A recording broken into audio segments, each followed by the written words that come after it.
শ্রী শ্রী রামকৃষ্ণ কথামৃত।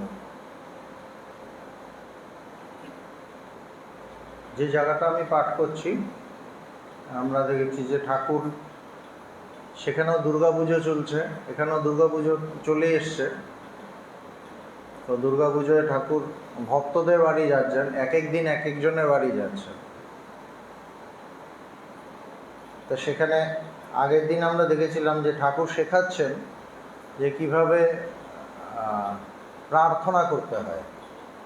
আমরা প্রার্থনা করি টাকা দাও, মান দাও, সম্মান দাও, পয়সা দাও, নানা কিছু। কিন্তু ঠাকুর প্রার্থনা শেখাচ্ছেন যে আমি ভজনহীন, সাধনহীন, জ্ঞানহীন, ভক্তিহীন, ক্রিয়াহীন, আমি দেহসুখ চাই নে, লোকমান্য চাই নে, অষ্টসিদ্ধি চাই নে, শতসিদ্ধি চাই নে, কেবল এই করো তোমার শ্রী পাদপদ্মে শুদ্ধা ভক্তি হয়।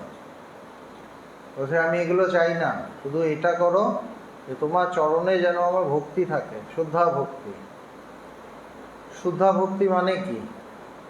যে ভক্তিতে অন্য কিছু চায় না, কোনো জাগতিক জিনিস চায় না। একটা জিনিস অশুদ্ধ কখন হয়? একটা জিনিস অশুদ্ধ কখন হয়? তার সাথে অন্য কিছু যখন মিশে যায়। তো আমি যখন ঈশ্বরকে চাইব, শুধু যদি ঈশ্বরকেই চাই, সেটা শুদ্ধ ভক্তি। কিন্তু যদি আমি ঈশ্বরের সাথে আরও অনেক কিছু চাই, আমার মামলাটাই জিতিয়ে দাও, এই জায়গাটা সমস্যা আছে ওইটা ঠিক করে দাও, ছেলে মেয়ে চাকরি করে দাও, তখন ওটা শুদ্ধা ভক্তি হলো না, সেটা মলিন ভক্তি হয়ে গেল। যেন বলছে শুদ্ধা ভক্তি দাও, তোমার চরণে যেন শুদ্ধা ভক্তি হয়। আমি যেন শুধু তোমাকেই চাই, সর্ব অবস্থাতেই যেন তোমাকে চাই। সব ভালো হয়ে গেল তখন তোমাকে চাই তা নয়, সব সুন্দর গোছানো সংসার এইবার আমি তোমাকে চাইছি তা নয়, যখন সব অগোছাল, সব ভয়ঙ্কর বাজে অবস্থা, তখনও যেন শুধু তোমাকেই চাইতে পারি, এটাই শুদ্ধ ভক্তি। এই জায়গায় মনটাকে নিয়ে যাওয়াটাই হলো আসল কাজ। তো এটাই শেখাচ্ছিলেন, কেবল এই করে, কেননা ওনার তো চাইবার কিছু নেই, ওনার সব হয়ে গেছে, উনি স্বয়ং, উনি আবার কি চাইবেন? কিন্তু তিনি এই কথাগুলো বলছেন, কেন বলছেন? ভক্তদের জন্য, যে তোমরা কি চাইবে সেটাই চাইবে।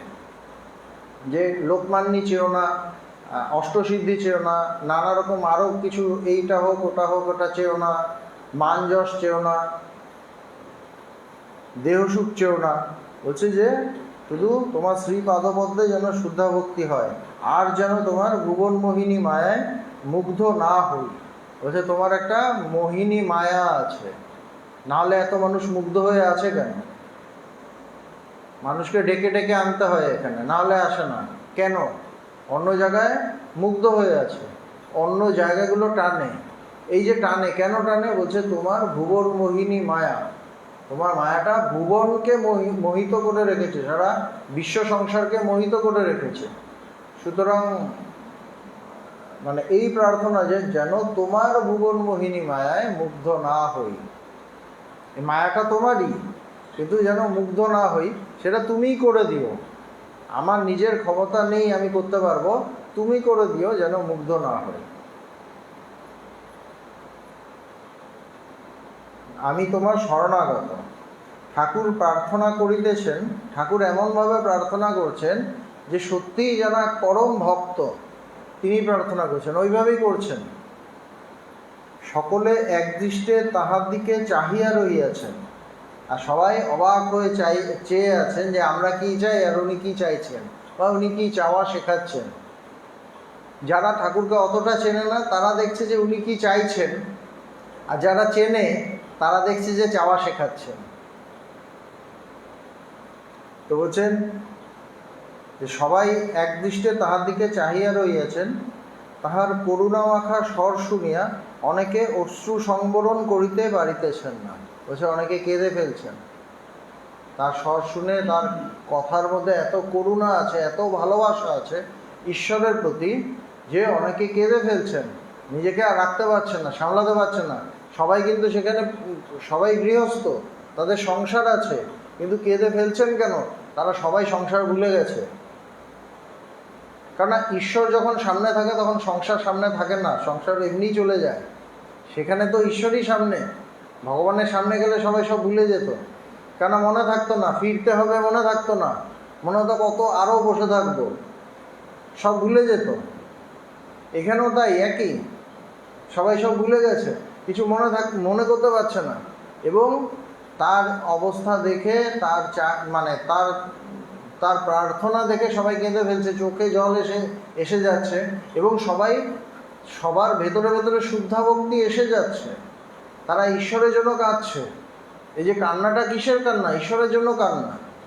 কারণ বাকি সব ভুলে গেছে যে আমার বাড়িতে এই প্রবলেম আছে, এই মামলা চলছে, এই কোর্ট কাছারি চলছে, কিচ্ছু মনে নেই। শুধু মনে আছে যে আমাকে ঈশ্বরকে চাইতে হবে, ঈশ্বরের কাছে আমাকে ঈশ্বরকেই চাইতে হবে, আর যেন তিনি আমায় মায়ায় মুগ্ধ করে না দেন সেটা চাইতে হবে। রাম কাছে আসিয়া দাঁড়াইলেন। তো রাম দত্ত তিনি এসে দাঁড়িয়েছেন। শ্রীরামকৃষ্ণ রামের প্রতি, রাম তুমি কোথায় ছিলে?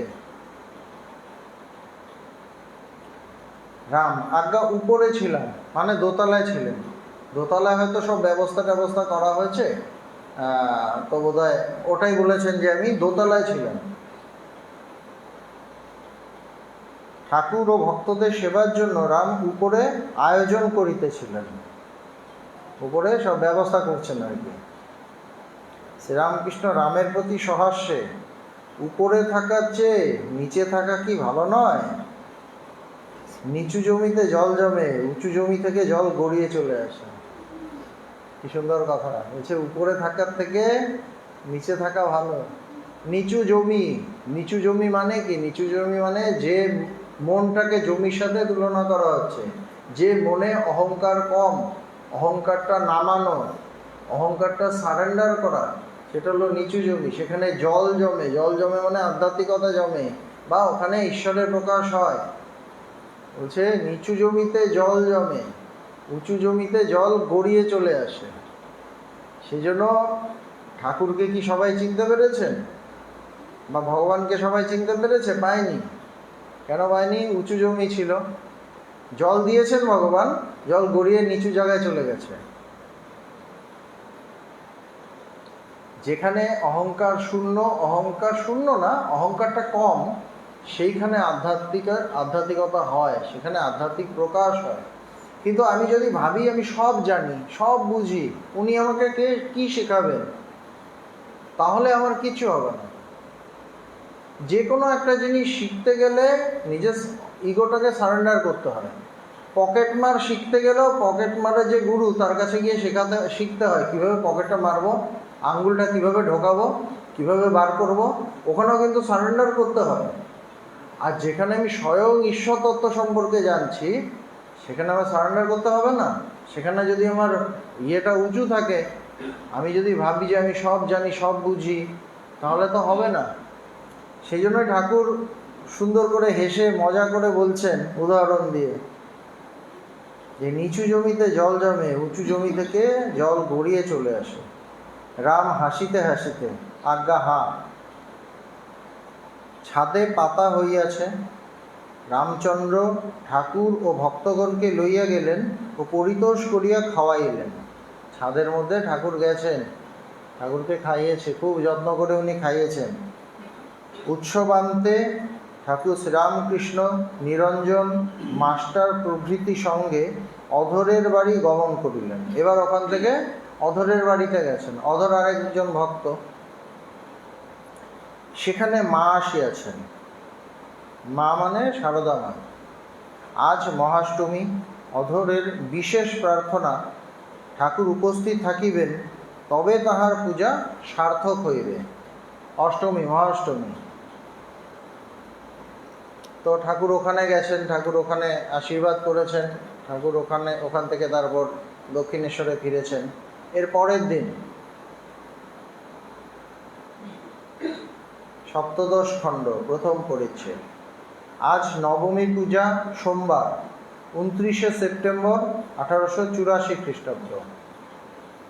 এইমাত্র রাত্রি প্রভাত হইল, রাত ভোর হয়েছে। মা কালীর মঙ্গল আরতি হইয়া গেল। নহবত হইতে রোশন চৌকি প্রভাতী রাগরাগিনী আলাপ করিতেছে। চাঙারি হস্তে মালীরা ও সাজি হস্তে ব্রাহ্মণেরা পুষ্পচয়ন করিতে আসিতেছেন, মার পূজা হইবে।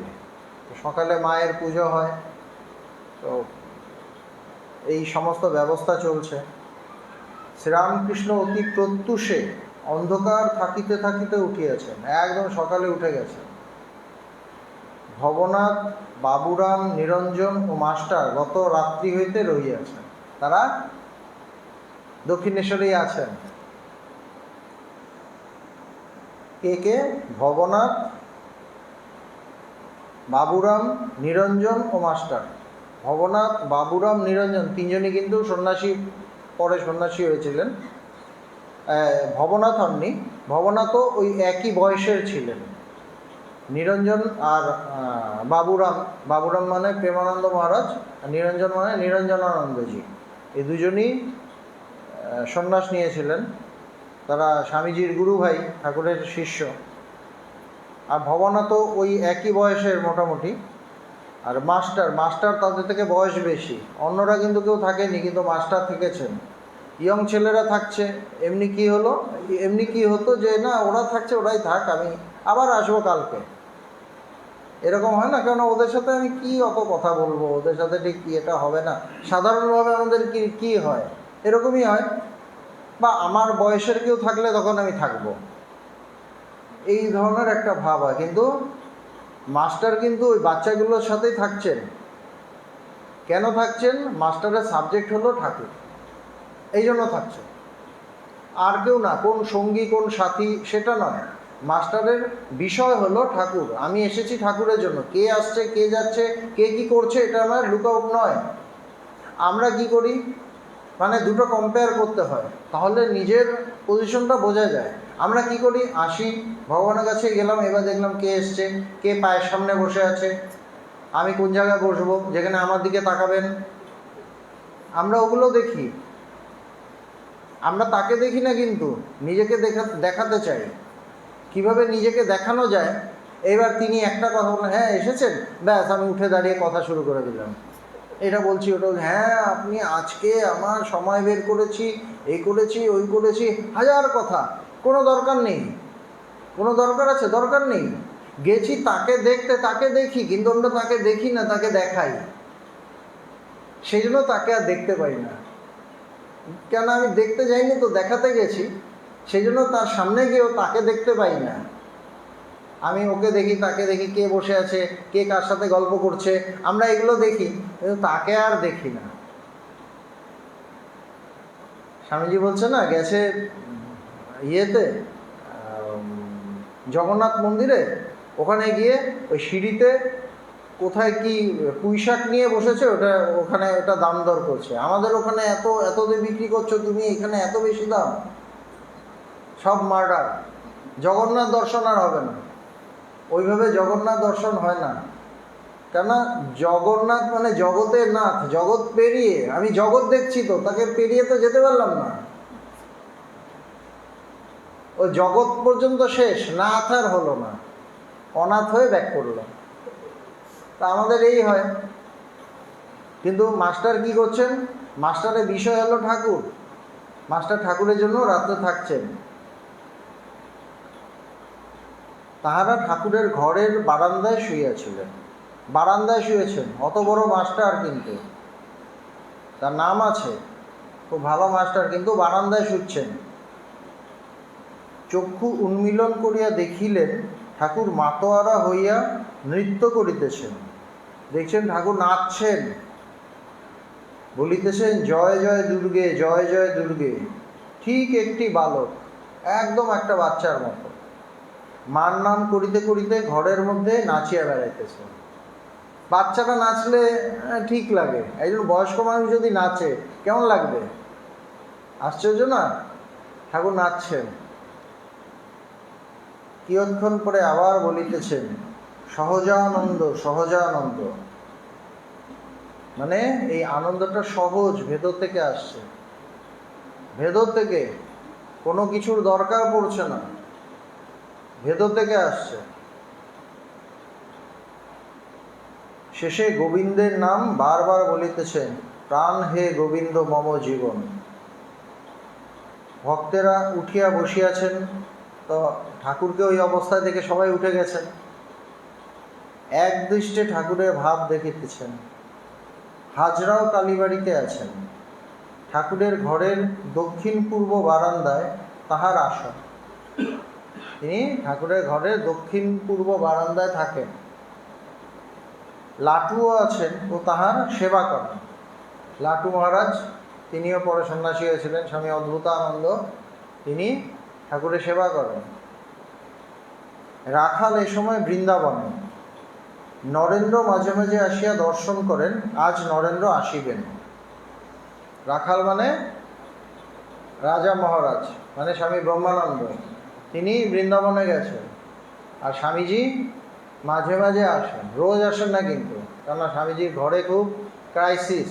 তার কোনো চাকরি বাকরি চাই, তার চাকরি মানে বাবা মারা গেছেন, ঘরে ভীষণ ক্রাইসিস, পয়সা কড়ি নেই, স্বামীজিরা প্রায় খেতে পারছেন না, এরকম অবস্থা, তাকে চাকরি বাকরি খুঁজতে হচ্ছে।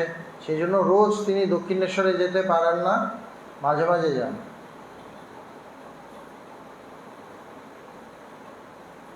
ঠাকুরের ঘরের উত্তর দিকে ছোট বারান্দাটিতে ভক্তেরা শুইয়াছিলেন। শীতকাল, তাই ঝাঁপ দেওয়া ছিল। সকলের মুখ ধোয়ার পর এই উত্তর বারান্দাটিতে ঠাকুর আসিয়া একটি মাদুরে বসিলেন। ভবনাথ ও মাস্টার কাছে বসিয়া আছেন। অন্যান্য ভক্তেরাও মাঝে মাঝে আসিয়া বসিতেছেন। মাঝে মাঝে আসিয়া বসিতেছেন মানে কন্টিনিউয়াস থাকছে না, আবার জগৎ টানছে, এই দেখে আসি, মানে কন্টিনিউয়াস বসে থাকছে না। কথাগুলোর মধ্যে ভালো করে, দুজন বসে আছে কন্টিনিউয়াস, আর অন্যান্য ভক্তরাও মাঝে মাঝে আসিয়ে বসিতেছেন। ওখানের আসল অ্যাট্রাকশন কে? ঠাকুর। তা আমি তার কাছে গেলে তার কাছে তো বসে থাকবো, অন্য জায়গায় উঠবো কেন? কিন্তু ওইভাবে তার কাছে বসে থাকা যায় না। মন শান্ত না হলে, আমার বিষয় যদি ঈশ্বর না হয়, ভগবান না হয়, আমি তার কাছে বসে থাকতে পারি না, ফট করে বেরিয়ে যাই, আবার এই কাজ করি, একটা ফোন করে এলাম। অনেক সময় দেখি না, ক্লাস চলতে চলতে কারো ফোন এসছে, বাইরে চলে গেল, মানে তার আগে যে এরকম করে শুনছিল, ওটা শুনছিল না, অ্যাকচুয়ালি মনটা ছিল কখন ওইখানে বাজবে, আমাদের বলা ছিল আমি যাব, তুই আমাকে ফোন করিস, এবার বেরিয়ে চলে গেল। তারপর হয়তো মন করে নিয়ে বেরিয়েই চলেই গেল। এরকম দেখি মাঝে মাঝে, যে ক্লাস শুনতে এসেছি পুরো ক্লাসটা শুনবো, হয় না। তো মাঝে মাঝে আসিয়া বসিতেছেন। শ্রীরামকৃষ্ণ ভবনাথের প্রতি কি জানিস, যারা জীবকোটি তাদের বিশ্বাস সহজে হয় না। যারা জীবকোটি, অনেক ধরনের সাধক আছে, এমনি মানুষের কথা বলেনি, জীবকোটি মানে তারা তো সাধক, জীবকোটি তো সাধক, তারাও তো কম নয় সাধক, কিন্তু বলছে তাদের বিশ্বাস সহজে হয় না, তাদের বিশ্বাসই সহজে হয় না। আর তাহলে এমনি যারা মানুষ, যারা সাধক নয়, তাদের কি অবস্থা? তাদের ভয়ঙ্কর অবস্থা। ঈশ্বরকোটির বিশ্বাস স্বতঃসিদ্ধ, যে ঈশ্বরকোটি, যাদের মানে ঈশ্বরকোটি কারা? যারা মানুষের জন্য কাজ করে, যারা সেই চরম জ্ঞান লাভ করে পৃথিবীতে থাকে এবং মানুষকে সেই জ্ঞানের কথা শোনায়, তারা ঈশ্বরকোটি। বলছে তাদের বিশ্বাস স্বতঃসিদ্ধ, একদম ভেতর থেকে বিশ্বাস, ওই নড়চড় হয় না। প্রহ্লাদ কি লিখতে একেবারে কান্না, কৃষ্ণকে মনে পড়েছে। একদম একটা প্রথম অক্ষরটা লিখতে গিয়ে তার কান্না এসে গেছে, কেননা কৃষ্ণের কথা মনে পড়েছে। তিনি ছিলেন ঈশ্বরকোটি।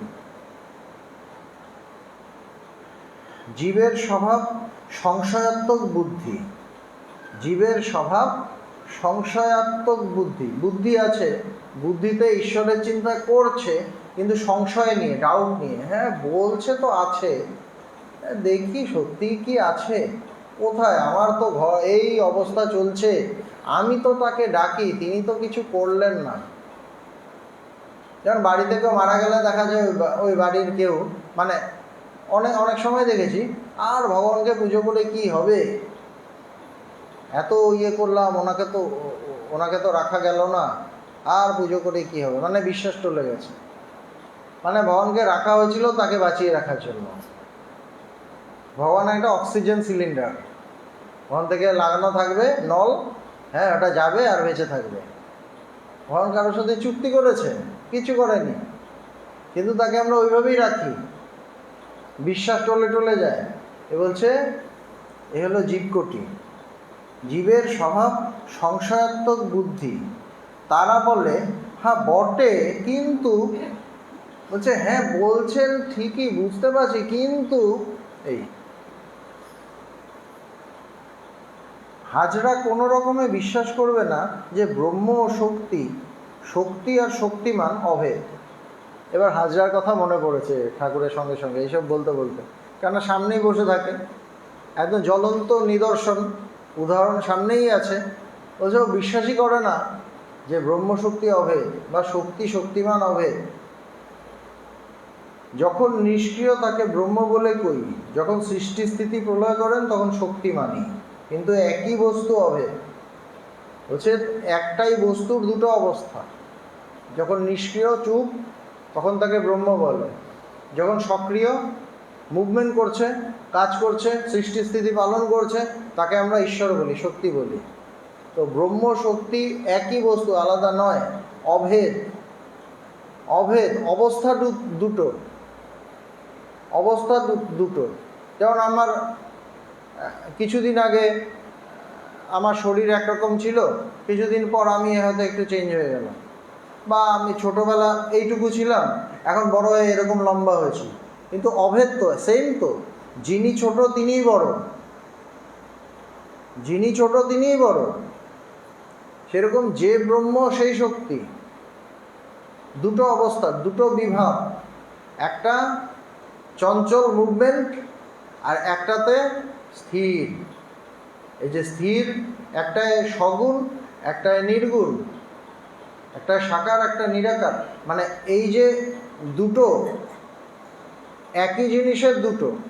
বলছে হাজরা এটা মানতেই চায় না, কেন হাজরা দুটোকে আলাদা করে দেখছে। এবার ঠাকুর গভীরে ওই জায়গায় পৌঁছে গেছেন, ঠাকুর দেখছে যে একই তো, একত্বে না পৌঁছালে, সেই সমাধি না হলে এটা তো পরিষ্কার হবে না।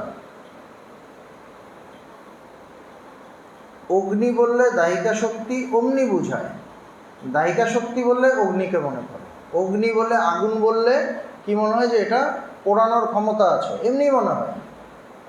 ও আগুন বললে কি আলাদা করে ভাবতে হয় যে এর পোড়ানোর ক্ষমতা আছে, পাট করে মনে পড়ে যায়। আবার পোড়ানোর ক্ষমতা আছে এরকম কিছু বললে প্রথম আগুনের কথাই মনে পড়ে,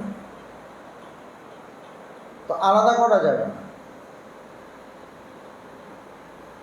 একটাকে ছেড়ে আরেকটাকে চিন্তা করবার জো নাই, একটাকে ছেড়ে আরেকটাকে ভাবা যায় না। তখন প্রার্থনা করলুম। তো হাজরা ঠাকুরের সাথে গিয়ে কথাবার্তা বলতো, উল্টোপাল্টা বলতো, কাউন্টার করতো। তো তখন ঠাকুর প্রার্থনা করলেন, মা হাজরা এখানকার মত উল্টে দেবার চেষ্টা করছে। বলছে ওর এখানের যে মত ওটাকে উল্টে দিচ্ছে। এখানের মত মানে তার ভেতর থেকে যেটা আসছে, ঠাকুর জানেন এটা মাই পাঠাচ্ছেন, এই জন্য বলছেন এখানের। এটা বলছেন না কিন্তু আমার মত উল্টে দেবার চেষ্টা করছে, কেননা তার তো অহংকার নেই। আমার মত বলছে না, কিন্তু কথার মধ্যে আধ্যাত্মিক পুরুষদের কথার মধ্যে বোঝা যায়, ফ্ল্যাশ হয়ে যায়, পরিষ্কার হয়ে যায়। আমি নকল করে বললে ওটা গুরু ধরে ফেলেন, যিনি গুরু, যিনি আধ্যাত্মিক পুরুষ ধরে ফেলেন যে ওর কিছু হয়নি, ও মানে ওপর দিয়ে বলছে। এই যে বলছে এখানকার মত, এখানকার, আমরা কি বলি আমার মত, আমার মতটাকে পাল্টে দেওয়ার চেষ্টা করছে, কারণ ঠাকুরের মধ্যে থেকেই তো বেরিয়েছে, ঠাকুরই তো বলেছেন কথাগুলো। কিন্তু এখানকার কেন বলছেন, জানে যে এটা একটা খোল মাত্র, এখান থেকে স্বয়ং মাই প্রকাশিত, এই জন্য বলছেন, কথার মধ্যে ধরা যায়। বলছে যে মাকে বললাম যে এখানকার মত হাজরা উল্টে দেবার চেষ্টা করছে, হয় ওকে বুঝিয়ে দে, নয়তো এখান থেকে সরিয়ে দে। বলছে হয় বোঝাও, নাহলে সরিয়ে দাও, অন্য জায়গায় যাক, কেন ঠাকুর ডিস্টার্ব হচ্ছেন। তার পর দিন সে আবার এসে বললে হ্যাঁ মানি, ঠাকুর বুঝিয়ে দিয়েছে, মানে মা বুঝিয়ে দিয়েছে। পরের দিনই এসে বলছে হ্যাঁ ঠিকই বলছে, এটা মানি আমি। তখন বলে যে বিভু সব জায়গায় আছেন, মানে ব্রহ্ম সব জায়গায় আছেন, এটা তখন মানছে, তার আগে মানেনি। ভবনাথ সহাস্যে হাজরার এই কথাতে আপনার এত কষ্ট বোধ হয়েছিল, তো হাজরাকে তো কেউ খুব একটা পাত্তা দিত না। বলছে ওর কথায় আপনি এত সিরিয়াসলি নিচ্ছেন, এত কষ্ট হয়েছে। ঠাকুরকে বলছে শ্রীরামকৃষ্ণ আমার অবস্থা বদলে গেছে। বলছে আমার এখন আগের মতো অবস্থা নেই। এই সাংঘাতিক কথা বলছেন, আমার অবস্থা বদলে গেছে, এখন লোকের সঙ্গে হাঁক ডাক করতে পারি না। সাংঘাতিক কথা, মানে যত দিন যাচ্ছে সত্যগুণ বাড়ছে, রজগুণ কমে আসছে, নাই হয়ে মানে রজগুণ প্রায় নেই। এই জন্য বলছে আমি লোকের সাথে হাঁক ডাক করতে পারি না। এই তুই আমাকে এই বলছিস, তোকে দেখে নেবো, আমি এই করবো ওই করবো। আগে যে ক্ষমতাটা ছিল ওটাও কমে এসছে। যত আমরা ঈশ্বরকে ডাকবো, যত ঈশ্বরের পথে যাব, আমাদের সত্যগুণ বাড়বে, রজগুণ কমে আসবে। সত্যগুণ বাড়বে, রজগুণ কমে আসবে। এই জন্য বলছে এখন হাঁক ডাক করতে পারি না। তার মানে ঠাকুর আগে হাঁক ডাক করতে পারতেন, অনেকে অনেক কিছু বলেও দিয়েছেন আমরা জানি ঠাকুর আগে, কিন্তু এটা পরের দিকে 84-এর কথা, মানে 86-এ তার দেওয়া যাচ্ছে, মানে একদম শেষের দিক। বলছে এখন অত হাঁক ডাক করতে পারি না।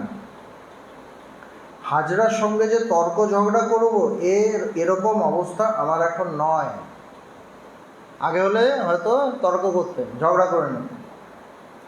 যদু মল্লিকের বাগানে হৃদে বললে মামা আমাকে রাখবার কি তোমার ইচ্ছা নাই? হৃদয়কে মানে ইয়েতে পাঠিয়ে দিয়েছিল, হৃদয়ের উপর ক্ষেপে।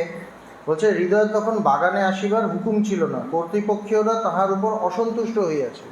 কোনো এমন কিছু কাজ করেছিল যে মন্দির কর্তৃপক্ষ তাকে ঘরে পাঠিয়ে দিয়েছিল, তোমার এখানে থাকতে হবে না, চাকরি ছাঁটাই করে দিয়েছিল। হৃদয়ের ইচ্ছা যে ঠাকুর বলিয়া তাহাকে আবার কর্মে নিযুক্ত করিয়া দেন। যে ঠাকুর তো আছে, ঠাকুর তো আমার মামা, আমি তো ঠাকুরের অনেক সেবা করেছি, ঠাকুর যেন আমাকে আবার কাজে ঢুকিয়ে দেন, এটা হৃদয়ের একটা ইচ্ছা। হৃদয় ঠাকুরের খুব সেবা করিতেন, কিন্তু কটু বাক্যও বলিতেন। ঠাকুর অনেক সহ্য করিতেন, মাঝে মাঝে খুব তিরস্কার করিতেন। ঠাকুরকে অনেক উল্টোপাল্টাও বলেছে, তো ঠাকুরের কষ্টও হতো, আবার ঠাকুর তাকে উল্টো বকুনিও দিতেন, কেন মামা তো, তার ভাগ্নে। কিন্তু হৃদয় অনেক কিছু বাজে বাজে কথা বলেছে। এবার কর্তৃপক্ষ যারা, তারা ওকে সরিয়ে দিয়েছে, এবার আবার এসে মামাকে ধরেছে। তো বলছেন যে যদু মল্লিকের বাগানে হৃদে বললে মামা আমাকে রাখবার কি তোমার ইচ্ছা নাই? আমি বললাম না, সে অবস্থা এখন আমার নাই, এখন তোর সঙ্গে হাঁক ডাক করবার জো নেই। কেন আমি জানি তুই আবার সেই একই রকমভাবে থাকবি, আবার উল্টোপাল্টা কথা বলবি। আগে হলে আমি বকুনি টকুনি ঝাড়টাট দিয়ে দিতাম, এখন আর দিতে পারবো না। মানে তার সত্যগুণ বাড়ছে যত দিন যাচ্ছে, এটা হয়, পারা যায় না। যেখানে নেগেটিভ সেখান থেকে আগে হয়তো গিয়ে হুলস্থুল ঝড়ঝাপটা, কিন্তু পরের দিকে মন উইথড্র হয়ে যায়।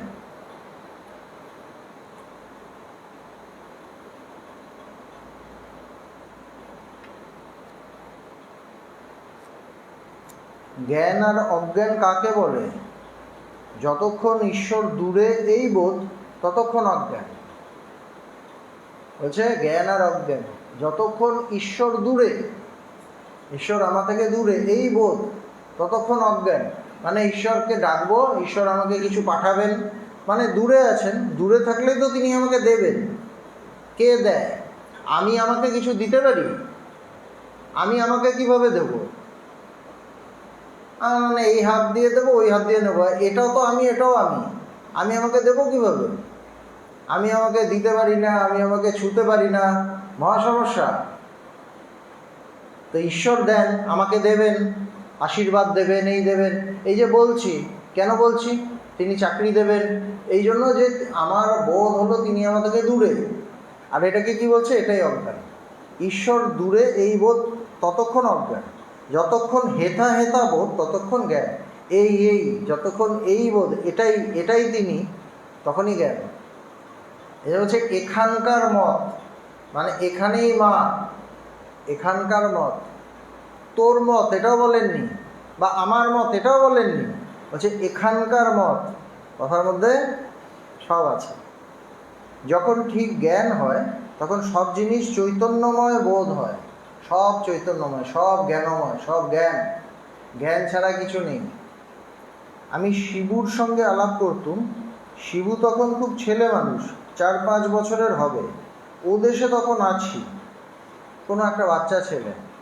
মেঘ ডাকছে, বিদ্যুৎ হচ্ছে। শিবু বলছে, খুড়ো ওই চকমকি ঝাড়ছে। চকমকি পাথর আছে না, মেঘ ডাকছে, বিদ্যুৎ চমকাচ্ছে, বলছে চকমকি পাথর দিয়ে ইয়ে করছে।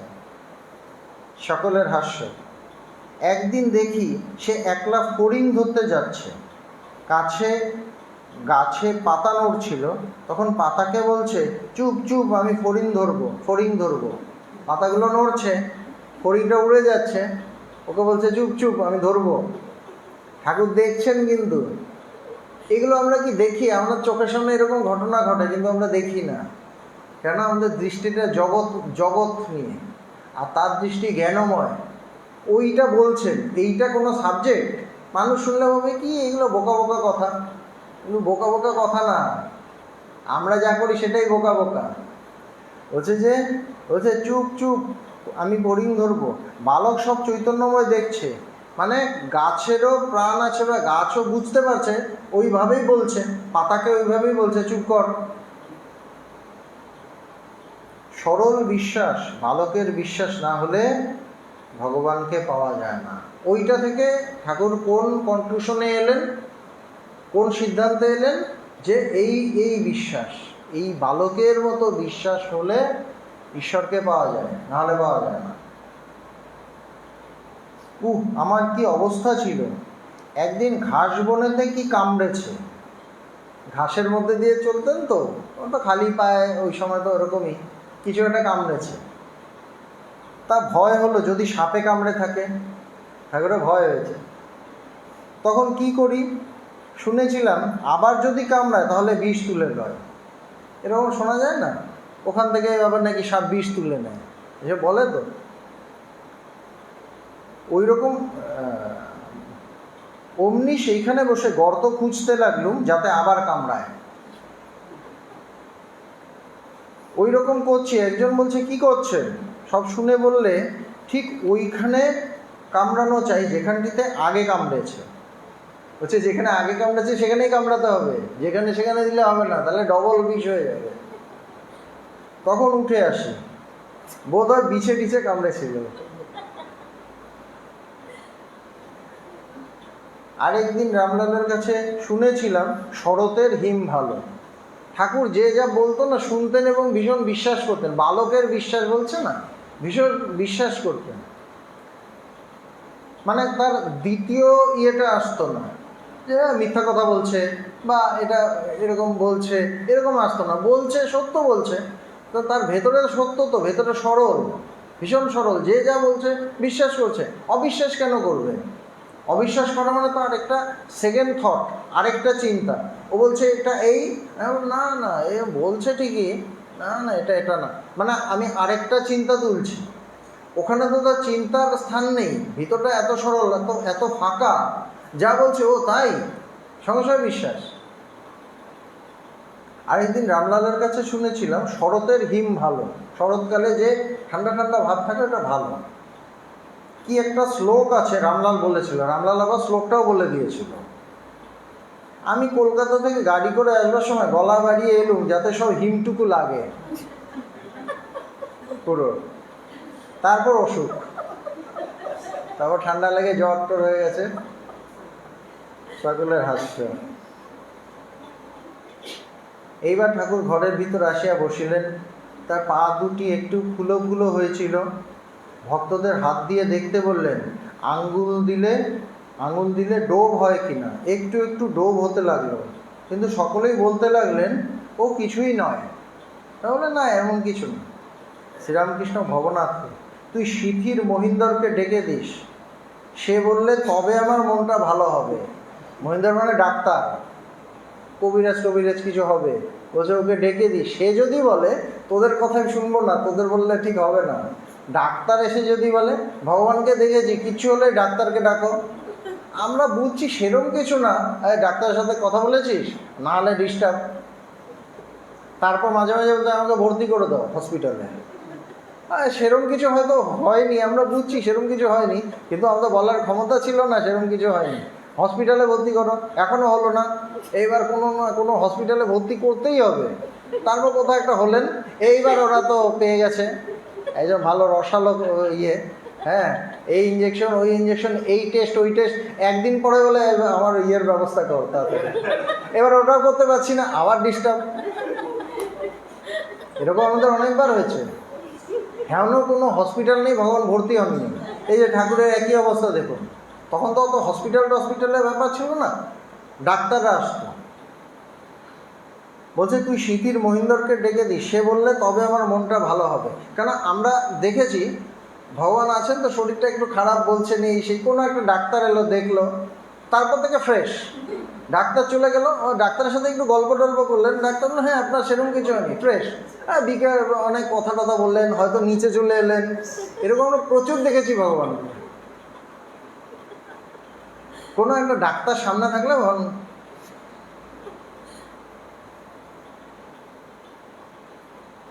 সে বললে তবে আমার মনটা ভালো হবে, বলে তুই বললে হবে না, আপনার কিছু হয়নি। আমরা ভগবানকে বলতাম, ঠিক নিতেন না, দেখতাম যে ঠিক নিচ্ছে না। তারপর আমাদের দিয়ে হয়তো হলো না, তখন হয়তো সচ্চিদানন্দজিকে বললেন তুমি দেখো তো টিকে বিশ্বাসকে নিয়ে এসো, কোনো একজনকে আনতে হবে আর কি। ভবনাথ সহাস্যে আপনার ঔষধে খুব বিশ্বাস, আমাদের অত নাই। তো ভবনাথ হাসছে, বলে আপনার ওষুধে খুব বিশ্বাস, আমাদের অত নেই। এইবার শ্রীরামকৃষ্ণ, ঔষধ তাঁরই, তিনি একরূপে চিকিৎসক। বলছে ওষুধটা কার? ঠাকুর দেখতে যান, বলছে তারই, তিনি এক রূপে চিকিৎসক, এক রূপে ডাক্তার। গঙ্গাপ্রসাদ বললে আপনি রাত্রে জল খাবেন না, ও কোনো একজন বলেছে রাত্রে জল খাবেন না, আমি ওই কথা বেদ বাক্য ধরে রেখেছি, আমি জানি সাক্ষাৎ ধন্বন্তরী। এই যে বিশ্বাস, এইটাই হলো তাদের বিউটি। তারা সব বিশ্বাস করেন এবং ডাক্তারকেও বিশ্বাস করে। ভগবানকেও দেখেছি ভীষণ বিশ্বাস ডাক্তারের ওপর। এই যে সুগার হয়েছিল, একটা চিনি দানা খাওয়ানো যেত না আগে, বহু বছর এরকম একদম স্ট্রিক্ট, ডাক্তার বলছে চিনি খাবেন না, মিষ্টি খাবেন না, কিচ্ছু করা যেত, কোনো মিষ্টি খেতেন না। মেয়ে বলছে কেন? তাকে ঈশ্বর দেখছেন। আমরা ভাবি এত ডাক্তার দেখার কি, কিন্তু ভগবান তাকে তো ঈশ্বর হিসেবে দেখছেন, যে তিনি এসে তিনি এক রূপে চিকিৎসক, তিনি আমাকে ওষুধ দেবেন, আমি তো অবশ্যই খাবো।